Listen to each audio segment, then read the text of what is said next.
Hi, I'm Mike Hutjens, Extension Dairy Specialist at the University of Illinois. Today's module will discuss grouping strategies and alternatives.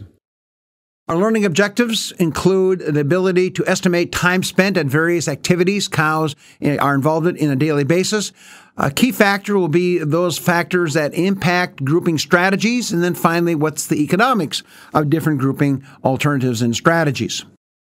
Let's begin by looking at some data from New York State, looking at what I call a cow's time clock. Rick Grant put this information together, and I highlighted the two most important numbers. First of all, a cow is going to spend around 3 to 5 hours of eating time. So certainly she needs to have access to feed to get the dry matter intakes we want.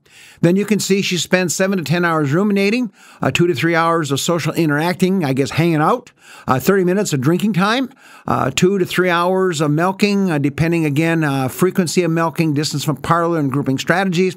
And then the last one is the cow needs to lie down or resting time. And really, that's highlighted is because for every hour the cow lies down, that can increase milk production 2 to 4 pounds extra milk. That is some old data from France. So obviously, if you increase the numbers above this number, this is the number that always suffers or gives, and therefore leads potentially to lower milk production. Let's begin by looking at strategies as far as the number of groups on a dairy farm. Purdue Group looked at a number of factors, and we'll let you read those. You can see a real variety of factors. Certainly, the feed bunk space becomes one. Don't overlook the second one, social interactions. The milking parlor, the manure system certainly can be factors on grouping because we have to be able to access these activities on the dairy farm. Certainly, body condition score gets to be a factor because we know impact on herd health. Reproductive performance reflects days in milk. Ventilation can also affect group size as well, and then of course the stall itself and number. And you can actually add to this list other factors that may be more important on your dairy farm or farms you work with. Years ago, Charlie Stiffen at Cornell did some work looking at moving cows and did some survey work and came up with this, that if you go from 1 to 2 groups, expect about a 1 to 3% increase in fat-corrected milk or milk production. Going to 2 to 3 groups, another 2%. Going from 3 to 4 groups, then you didn't see much response. Most of this reflected the same grouping of animals, for example, mature cows or heifer groups. You'll see later that certainly we look at groups, there are some very functionally key groups every farm should have. Then some much older data comes from Denmark looking at separating heifers from cows. And as you will not be terribly impressed with the milk yield, but remember this data was done probably 15 or 18 years ago. You can see when heifers are mixed in with the cows, that's called mixed, and then they were separated out. You can see some social aspects. More eating time when the heifers were by themselves. The number of meals were not as frequent, therefore they were not a challenge at the feed bunk as much. They spent more time laying down at this point. They had more events lying down, and of course they got that 4 pounds more milk, which reflects again perhaps some of that timing effect we talked about earlier from Rick Grant's data. More recently, Rick Dato and Mike Allen at Michigan State also did some behavior work looking at differences. And again, much like the Danish work showed, but here you can see it more uniquely, that heifers have a different eating pattern. You can see their meal size is in terms of kilograms, so multiply that by roughly 2. So you can see heifers tend to eat as smaller bouts, but they have a few more bouts at this point. Their eating time, rumination times are very similar. Milk yield, not a big difference. You would expect to see this to be about 75% difference at this point. And of course, you can see targeted dry matter intakes, of course, will differ based on the lactation and body size of the cows. So heifers are different than older cows. Next, we go back to New York and looked at bunk spacing, kind of saying how much space do we have. These numbers are some research data done at the Minard Institute. You can see when you have 8 to 10 inches, cows eat less time and they eat less dry matter. So that's probably too short. You can see when we go up to about 20 inches, 8 to 19 inches, there's still some competitive behavior they monitored on the farm and had some variable impact on dry matter intake per cow. We got over 20 inches. It appears that we were in good shape in terms of no measurable effects at this point. However, you're going to see we're going to recommend numbers a little bit higher than this. We're going to recommend 30 inches here a bit later. Then we also looked at another different study from an ag engineer at Cornell looking at overcrowding. Very controversial. Here you can see at 30% overcrowding, expected 3 to 6% decline in dry matter intake. That should translate into lots of milk. You can also see at feeding time, if cows were not crowded, there were more cows actually eating compared to when the cows were crowded. And of course, it also impacts rumination time. You can see when the cows are crowded, there is more or less rumination going on. Our guideline number is about 10% overcrowding in higher production groups. You can probably go to the 30% number at low production groups. Heifers should be 0. So certainly this overcrowding is very controversial, and most farmers, managers will argue with me on this, but that's our guideline. 0 for heifers, 10% for higher production groups, and 20 to 30% on tail-end groups of cows.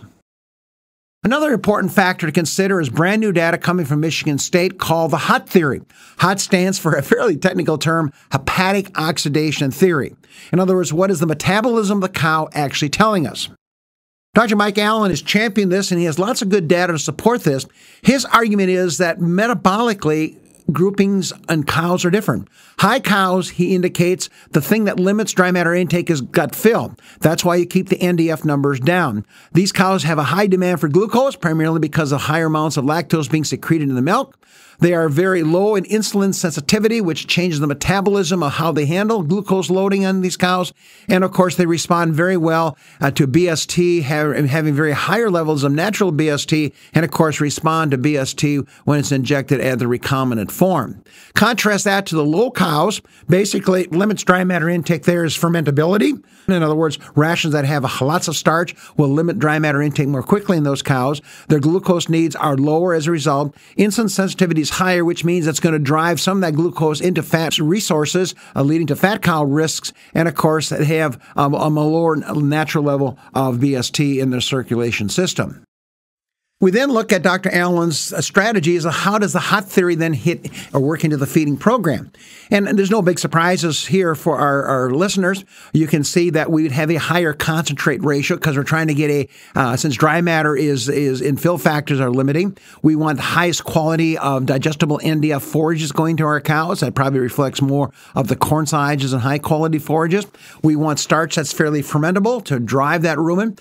Fat response should be good, adding fat to the feeding program to get energy intake, and the road of high fibrous byproduct feeds probably would be lower because of the fill factor. You can see just about the reciprocal of that on the other side of the equation. Lower producing cows, we go to higher forage intakes. We could use some lower quality forages if we had them on the farm and had to use them. We don't need to run the starch levels or the fermentation rates of the starch quite as high. Probably don't need to fat to those cows, and a beautiful place to put some of our byproduct feeds such as soy hulls and corn gluten feeds and products like that.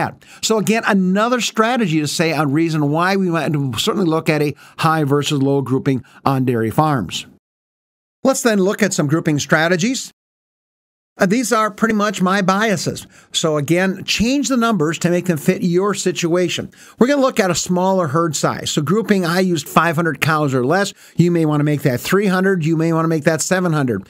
These would be my groupings. A high mature group grouping. This would be one lactation. We're going to count the lactation or rations here as well. You can see, so this might be balanced for 80 or 90 pounds of milk, and I'd expect about 40% of my cows to be in this group. My first lactation group would get that same ration, balanced for that same targeted level of milk, 80 pounds of milk. I'd expect 30-35% of my cows in this group here. The low group, some of you may want to call that the tail end group or the fat group. Here's a new ration, reflecting some of Mike Allen's guidelines, and maybe balanced for 55 pounds of milk. I only have 10 or 15% of my cows in this group, assuming we get them bred on a timely fashion. How do we move them into the low group? Well, body condition scores. If we have cows and heifers that are over a 3 and they've got another 2 months or more milking before drying off, I'm going to get them out of the high group because I risk them becoming 3.5 or even higher as far as that goes. I'd also use another criteria. I might do milk yield. So certainly those cows below that break point. For example, in my low group with ration 2, 55 pounds of milk. So if I had cows below 55 pounds of milk, probably be a logical place to bring those cows in as well. My third ration on the farm farm would be my dry cow ration. More about that in some of our other modules. Then we'd have a ration 4, the close-up cows. Ration 4, here's where your DCAT comes into place. You might have some niacin. You may have higher levels of vitamins in there as well. Protected choline. Again, about 10% in the dry cow group, 5% in the close-up. Typically, most herds have about 86% of their cows in the milking string, so it kind of fits there. And then here comes my ration 4, springing heifers. And notice I put variable. I have no idea how many heifers you may be bringing in at this point, but certainly you would pull out the DCAD. Probably don't need the DCAD mix in this one. Maybe boost up the protein levels a bit because these animals are still growing and the energy content. Some people might look at this as using the close-up ration to try to get rid of that ration. So actually, this is actually ration number 5 that we would be looking at if the facility could handle it, or you could use the dry cow. So it depends, again, how much flexibility you have out there on your farm. Now let's look at a big herd. I arbitrarily said more than 1,000 cows. Put your number up there as well. Suddenly you can see a whole rash of different numbers here, and the color kind of show you some of the strategies as well. I would have a fresh cow or ration group for my heifers, so they could adjust nicely. This probably is going to be anywhere from 10 to 21 days after calving. They would move out potentially, and then I have a fresh cow mature group.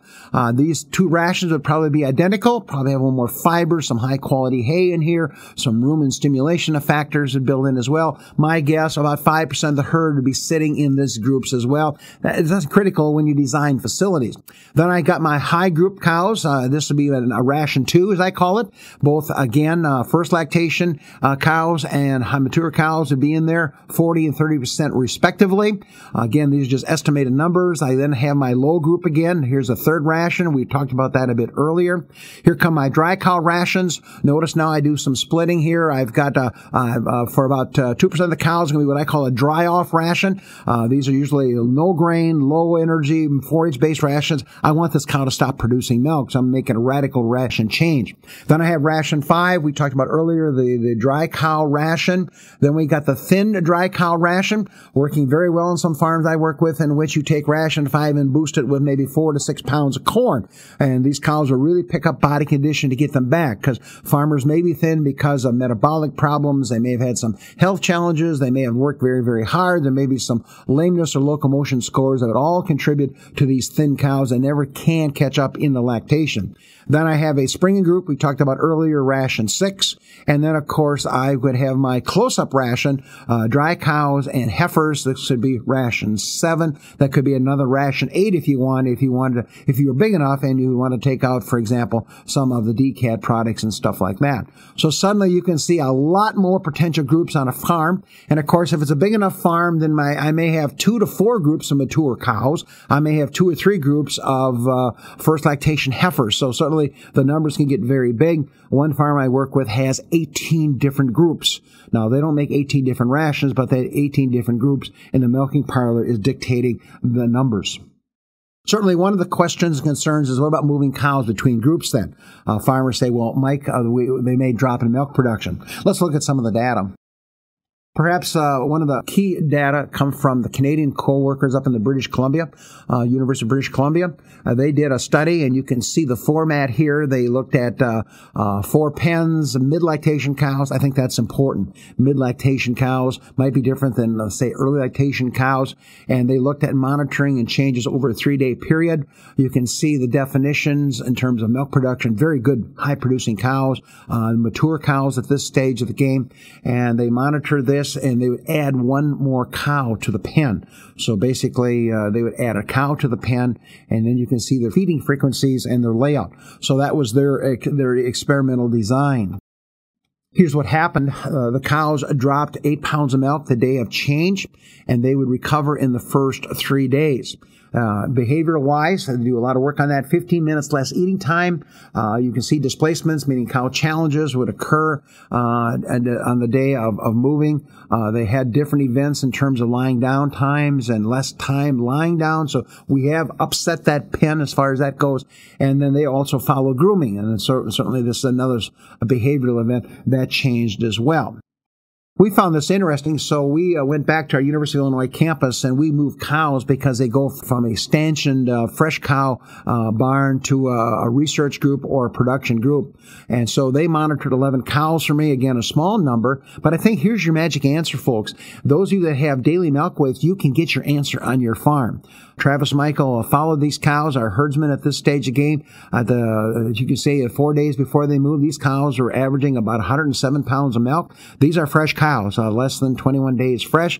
I have no idea how to explain this, but the day we moved them, they went up in production. I don't know if they found the move stimulatory or it was a political thing, but they went up. But you can see then that we dropped back to about 105 pounds of milk. So our cows look like they dropped about 2 pounds of milk during this time period. Here are some other studies, some Israeli study and work from Illinois done by the former Sid Spar. They discovered or certainly suggested moving cows before peak dry matter is reached. So in other words, you assess the cow in the first 60 days, and at day 60, if she warrants to stay in the high group, she stays there. Otherwise, she goes to a step-down group, and that is primarily feed costs and economics at this point. Much older study, you saw some of that study earlier in this module, a Danish study when they moved cows and they shifted cows between groups, but in the same ration. In other words, there was no ration change. They saw drops of 4 to 7 pounds, and that's what my farmers tend to tell me. And of course, that becomes a huge factor when we look at economics. And of course, let's do that. What are the economics of a 1 versus a 2 group TMR? What we did is used a least cost ration program. This is a very simple program. We balanced it for 60 and 80 pounds of milk using Midwest corn silage, haylage, corn, soybean meal, not a lot of bells and whistles, a fairly straightforward diet. Their feed costs, at that time, you can see a difference there, a little more than $1 difference in feed costs per day. Notice there's a difference of dry matter intake there as well. And you can see I can save a penny per pound of dry matter. And a penny is a pretty significant number because these, as you can see, 50 pounds of dry matter is, and 45, a penny you could see there is going to be 45 cents on the lower string. I then did the Hutjens economics, which is pretty simple and basic. I looked at the savings. If you go back to the previous slide, $1.25 was the differential there. However, remember they ate less. So if they ate less and stayed with the higher price feed, you can see that just because they ate less dry matter, there's an 80-cent savings there. That's the good news. The cow is helping me out. But the bottom line is there's about a 45-cent difference there in terms of feed savings had I went to a lower group. Now the big question. If cows lost 2 pounds of milk using the Illinois data, you can see if milk is 18 cents a pound, there's another 36 cents that I lost because I moved the cows. Of course, the net savings is 9 cents. So now you've got all kinds of questions in your mind. Well, what if these cows got fat if we didn't move them? What if I had in my high string, protected amino acids, protected fats, things like that? So there's a lot of what ifs you can play with this game. But the point is to be aware there is some net savings potentially there on feed costs. Then you got to look at the effects of dry matter intake and, of course, milk production changes. So what's the take-home message? Well, basically, take-home messages say grouping looks like we're going to be looking for more grouping to occur on dairy cows. It looks like it's going to take 3 to 7 days for social stability. The Wisconsin group are very concerned about mixing groups and going to even fewer cow numbers because of that. The data says moving several cows rather than one cow at a time is a plus. Usually doing that at milking time and feeding time so they don't find the new kid or in this case, a new cow on the block. Less problems with more regular move. Make sure you have enough adequate bunk space. Avoid overcrowding. We can expect to see some small drop in milk. That'll probably be farm specific. I would encourage those of you that have that ability to measure it on farm. And I think there's no question the first lactation groups have to be separate. Our dry cow groups have to be separated. Body condition scores become very, very important. And as Mike Allen would point out, metabolism of the cow changes as she goes through the lactation cycle. Well, that concludes our modules on group feeding. Thanks. Have a great day.